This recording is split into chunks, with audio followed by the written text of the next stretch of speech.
सिर्फ इलेक्शन बल्कि इलेक्शन से पहले जो इन्होंने एक इलेक्शन कमीशन को जराइम की आमाजगाह बनाया, आज मैं समझता हूं कि हमें इंसाफ मिलेगा इंशाअल्लाह। और इंसाफ न सिर्फ होना चाहिए बल्कि होता हुआ नज़र आना चाहिए।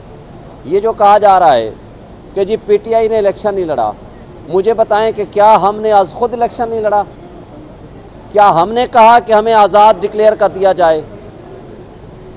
हमने जब फॉर्म भरे हमने उसमें पीटीआई के नॉमिनी के तौर पर लिखा।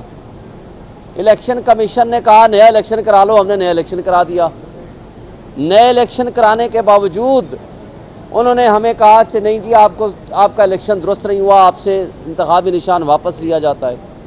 फिर हमने बल्लेबाज वाले से पीटीआई नज़रियाती के साथ इलाक़ किया। जब उसकी हमने टिकट जमा कराई, आपको याद होगा आधे घंटे के अंदर इलेक्शन कमीशन ने एक हुक्म जारी किया, आधे घंटे के अंदर, कि इनकी ये टिकट्स रिजेक्ट कर दी जाएं। तो मुझे बताएं कि हमने इलेक्शन लड़ना है कि नहीं लड़ना है। और लास्ट डे है, आखिरी दिन, और सुप्रीम कोर्ट ने रात 12 बजे फैसला सुनाया कि नहीं जनाब इनका इंतखाबी निशान वापस लिया जाए। इंतखाबी निशान वापस लेने का मतलब है उन्होंने तशरीह किस बात की हमारी पार्टी के आइन की तशरीह की।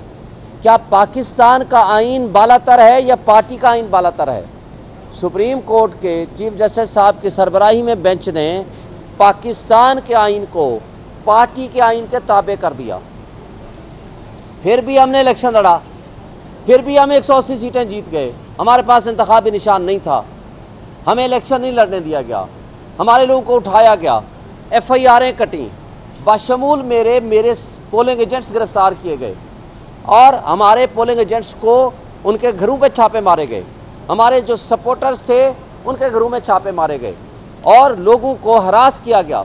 SHO की तरफ से और नामालूम लोगों की तरफ से टेलीफोन जाते थे हमारे लोगों को।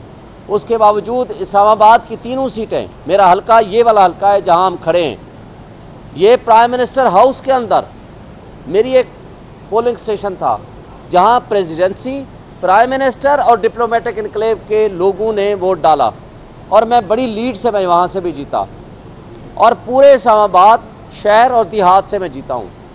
1,05,000 वोट लिए हैं, लेकिन जिसने आधे से भी कम वोट लिए हैं उसको उठा के कठपुतलियों को MNA बना दिया गया। इसी तरह तीनों सीटें इस्लामाबाद, पंजाब, कराची, वो सब आपके सामने आ चुका है। मुझे बताएं, कहा जाता है कि जनाब पीटीआई ने इलेक्शन ही नहीं लड़ा।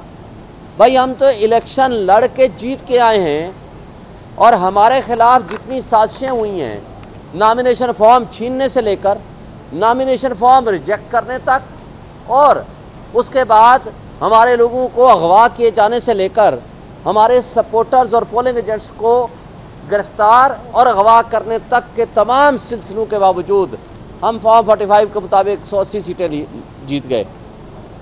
मगर रात की तारीकी में जो कुछ हुआ, ये चीफ इलेक्शन कमिश्नर जिसको पूरे मीडिया ने रिपोर्ट किया, आपके सारे मीडिया ने बताया, मैं और बशमूल हमारे सारे लोग जीत गए, लेकिन रात 12 बजे किसी मखसूस जगह पे उनको बुलाया गया और आज तक ये उनकी कोई वजाहत नहीं आई वो कहाँ गए थे। ये पूरे मीडिया ने बताया, हमें तो नहीं पता था। 12 बजे जाते हैं, 3 बजे वापस आते हैं, लेकिन जब 3 बजे वापस आते हैं तो रिजल्ट रिवर्स होने शुरू हो जाते हैं। अच्छा जी, वो एक अलग चैप्टर है, लेकिन मैं ये कहता हूँ कि आइन के आर्टिकल 51 के तहत ये कैसे मुमकिन है कि ये जो मखसूस नशिस्तें हैं, पहले इस कॉन्सेप्ट को पूरी कौम समझ ले। ये मखसूस नशिस्तें होती हैं ख़वातीन और मिनॉरिटीज़ की नुमाइंदगी, ताकि उनको, वो एक ऐसी क्लास है जिसको डायरेक्ट इलेक्शंस के ज़रिए आम तौर पर सीटें वो कम इलेक्शन लड़ते हैं, खा वो मिनॉरिटीज़ हैं यानी अक़लियतें हमारी और हमारी ख़वातीन। अब क्या होता है कि यानी जो पार्टी वो एक हिस्सा लेकर आएगी, जो कि पॉलिटिकल पार्टी, हम पीटीआई है, हम जीत के आए हैं, ये अलग बात, हमारा रजिस्टर्ड हम पार्टी हैं, हमारी रजिस्ट्रेशन तो मनसूख नहीं हुई। हमने पीटीआई नज़रियाती के साथ इल्हाक किया, उसको उठा लिया गया, और साथ ही उससे पहले कि वो आकर प्रेस कॉन्फ्रेंस करता, इलेक्शन कमीशन ने तमाम रिटर्निंग अफसर को लिख के दे दिया कि इनका कोई टिकट एक्सेप्ट ना किया जाए। फिर जब ये सब कुछ हो गया तो हमने इलेक्शन के लिए नए इलेक्शन करा के सारा रिकॉर्ड जमा कराया, आज तक उसके ऊपर भी ऑब्जेक्शन है, चूंकि इनको मसला किसी और चीज़ से नहीं, पीटीआई से है। यही केस एएनपी का था, एएनपी को कहा 6 महीने बाद इलेक्शन कराना, 1 साल पहले भी नहीं कराया उन्होंने, और 20,000 जुर्माना कर दिया। लेकिन हमारे साथ जो कुछ किया और जो बाप पार्टी के साथ किया था, एग्जैक्टली यही केस था, और उनको कहा कि जी आपको ये सीटें मिलती हैं। मगर आर्टिकल 51 बड़ा वाज़ेह है। और फिर हमने सुन्नी इत्तेहाद कौंसिल में आ गए तो कहते हैं कि नहीं जी हम आपको नहीं देंगे। अब मुझे ये बताएं, अब तो सुन्नी इत्तेहाद कौंसिल भी इलेक्शन जीत के आ गई है, प्रोविंशियल असम्बली में भी और नेशनल असम्बली में भी, अब क्या एतराज़ है आपको? लेकिन मसला उनको पीटीआई से है, मसला किसी और आइन और कानून से नहीं है। मुझे ये बताएं कि ये सीटें कोई खैरात में या तोहफे के तौर पर तो इलेक्शन कमीशन का अख्तियार नहीं है किसी और पार्टी को दे दें। यानी जिस पार्टी ने अपना ड्यू शेयर ले लिया, ये हक है ख़वातीन का, ये हक है उन मिनॉरिटीज़ का जिनको मिलना चाहिए। लेकिन पीटीआई की जो सीटें थीं वो उठा के बाकियों को दे दी गई। ये बेसिकली एक गठजोड़ था इनका। अफसोस से कहना पड़ता है इलेक्शन कमीशन का, हमारी इस्टेब्लिशमेंट इसमें सारी करता धरता है, और इसके ज़रिए ताकि इनको झूठ के तरीके से एक असम्बली बनवा दी जाए और वो आइन में तरमीम करके चीफ जस्टिस की एक्सटेंशन कर दें और साथ चीफ ऑफ आर्मी स्टाफ की भी एक्सटेंशन कर दें।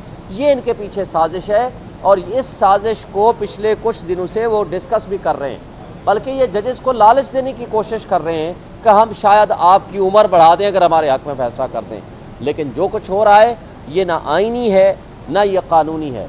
लेकिन अल्हम्दुलिल्लाह हमें बजा तौर पर तवक्को है कि सुप्रीम कोर्ट इंशाअल्लाह हमें इंसाफ देगी। शुक्रिया।